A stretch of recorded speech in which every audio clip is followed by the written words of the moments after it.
You know what pisses me off? Everyone's out here trying to start the next Tesla or build an app that'll change the world. Meanwhile, there's a guy in Ohio cleaning grease traps who just bought his third rental property. Cash. There's a woman in Florida who owns a parking lot striping business. She clears $40,000 a month. She has 4 employees and works 20 hours a week. And there's a dude in Texas who pressure washes driveways. He made $2.3 million last year. Not revenue, profit. Pressure washing driveways. These aren't unicorns. These aren't lottery winners. These are people who figured out something that Silicon Valley will never understand.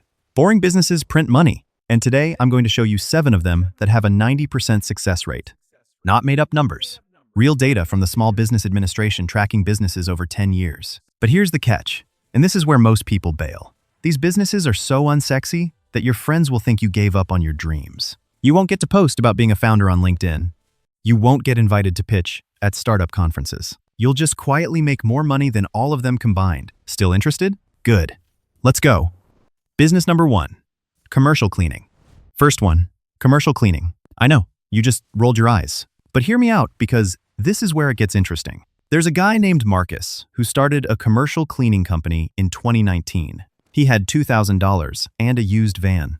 He targeted medical offices because they need daily cleaning and they pay on time. Here's what happened. Year 1, he did everything himself. Made $85,000 gross. Took home $52,000. Not bad for pushing a mop, right? But here's where it gets crazy. Year 2, he hired 2 people. Signed 12 contracts. Did $310,000 in revenue. Took home $98,000. Year 3, he had 8 employees. 47 contracts. $1.1 million in revenue. Took home $287,000. Last year, $2.4 million in revenue. He personally took home $640,000. He's 34 years old. He drives a paid-off Toyota. Nobody at parties asks him what he does, because when he says commercial cleaning, they change the subject. And he doesn't care because he makes more than everyone in the room. Here's why this works. Businesses need cleaning. They always will. It's not optional. Most cleaning companies suck because the owners don't systematize. If you can show up on time, do good work, and not steal stuff, you're already in the top 20%. If you can build systems and manage people, you can scale to 7 figures in 3 to 5 years. The margins are 25 to 35% if you run it right. And nobody, is trying to disrupt the commercial cleaning industry with AI. You're safe. Business number 2, junk removal. Every time someone dies, moves, or renovates, they need someone to haul away their stuff. And they'll pay stupid money for it. I know a woman named Sarah who runs a junk removal company in Phoenix. She started with a pickup truck she bought for $8,000 on Craigslist. First month, she made $3,200 hauling furniture to the dump. She thought it was a fluke. Second month, $6,800. Third month, $11,000. She realized she was on to something, so she bought a second truck and hired her cousin. Then a third truck, then a fourth. 5 years later, she's running 14 trucks.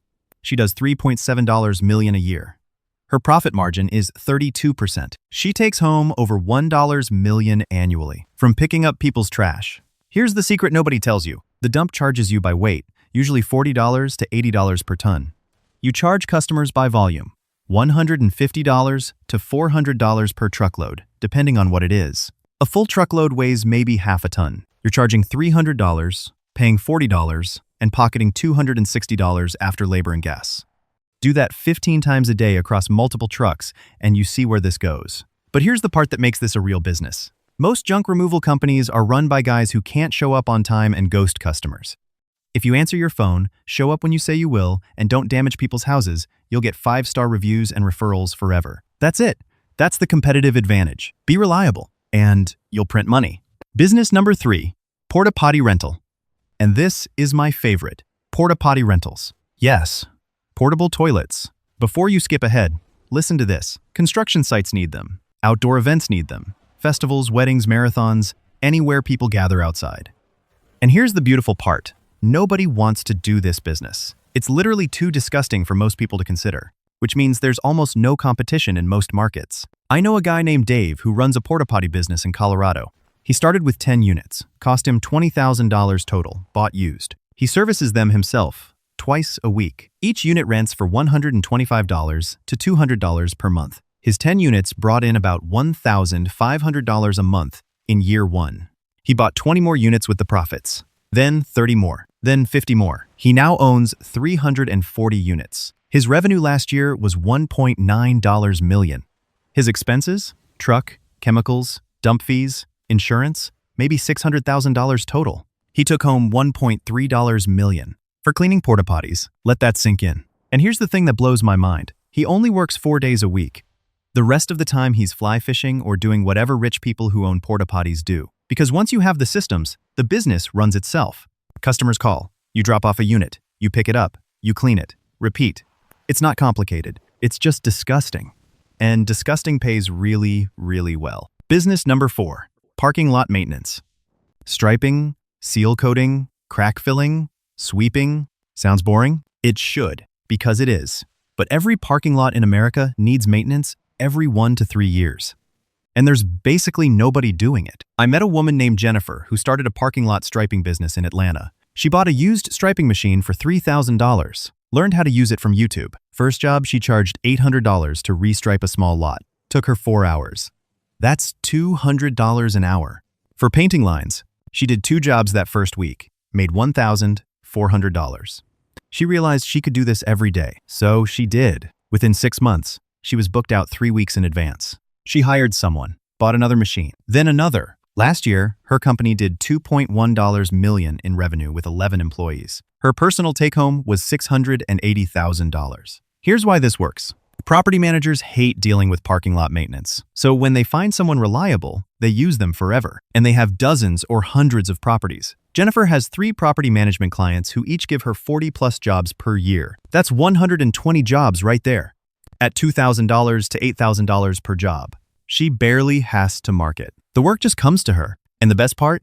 The work is seasonal in most places, so she makes most of her money in 6 months, then takes winters off. Boring businesses don't have to mean boring lives. Business number 5, restoration services. Disaster restoration. Water damage, fire damage, mold remediation. When someone's house floods or catches fire, they need help immediately. And their insurance company pays for it. I know a guy named Tom who runs a restoration company in Texas. He started after Hurricane Harvey in 2017. Bought a couple of dehumidifiers and some cleaning equipment. Went door to door offering to help people dry out their homes. First month, he made $30,000. He couldn't believe it. Second month, $45,000. He realized this wasn't just hurricane cleanup. This was a real business. Because pipes burst every winter. Toilets overflow. Water heaters fail. Roofs leak. There's always water damage somewhere. So he invested in more equipment, got certified, and started networking with insurance adjusters. 5 years later, he's running a $4.5 million business. He personally clears over $1 million a year. Here's the key to this one. Insurance companies pay, which means you get paid, not chasing down homeowners for money. You bill the insurance company, they pay, done. And because it's an emergency service, people aren't price shopping. They need help now. If you can show up same day and fix their problem, they'll pay whatever the insurance approves. The margins on this business are insane, 40 to 50%, if you run it right. Because you're charging for emergency service, specialized equipment, and expertise, but the actual work, it's mostly just drying stuff out and cleaning. Business number 6, mobile detailing. Everyone has a car. Everyone's car is dirty. Most people are too lazy to go to a car wash. If you come to their office and detail their car while they're working, they'll pay you premium prices. I know a guy named Chris who started a mobile detailing business in California. He bought $800 worth of supplies and started posting in local Facebook groups. First week, he got 3 customers at $150 each, made $450 in 3 days.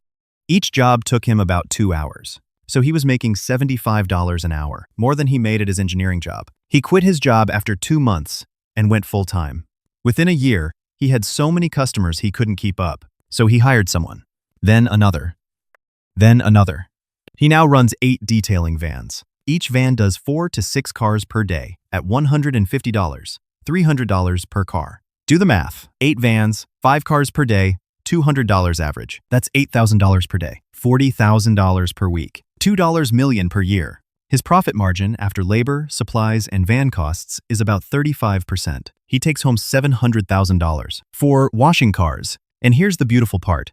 He built an app that handles all the scheduling. Customers book online. The system assigns the van. The team shows up. He barely touches the business anymore. He just watches the money come in. Business number 7, vending machines.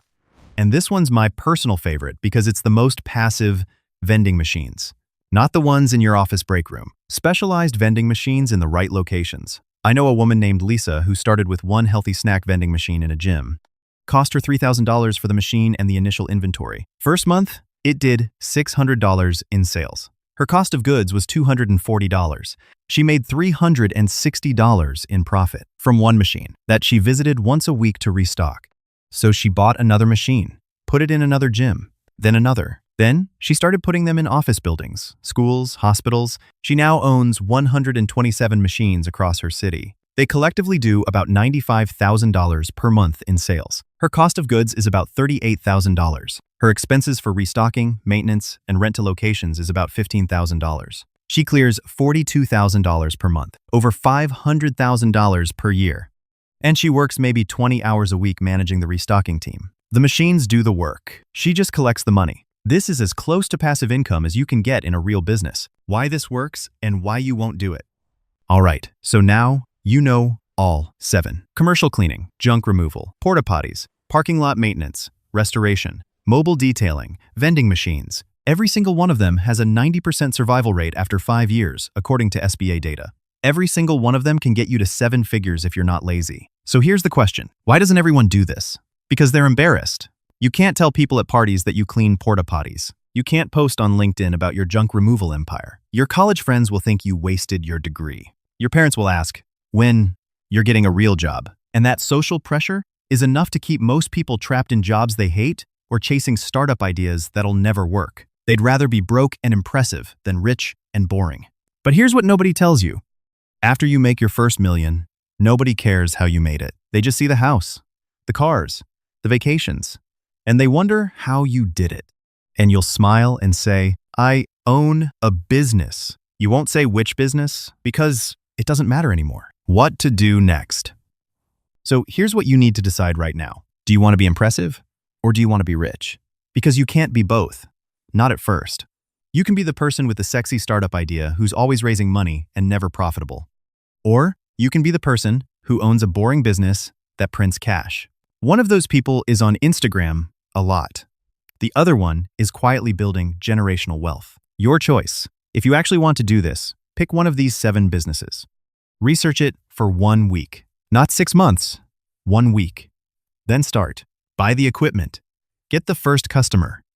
Do the work. Stop planning. Stop researching. Stop waiting for the perfect moment.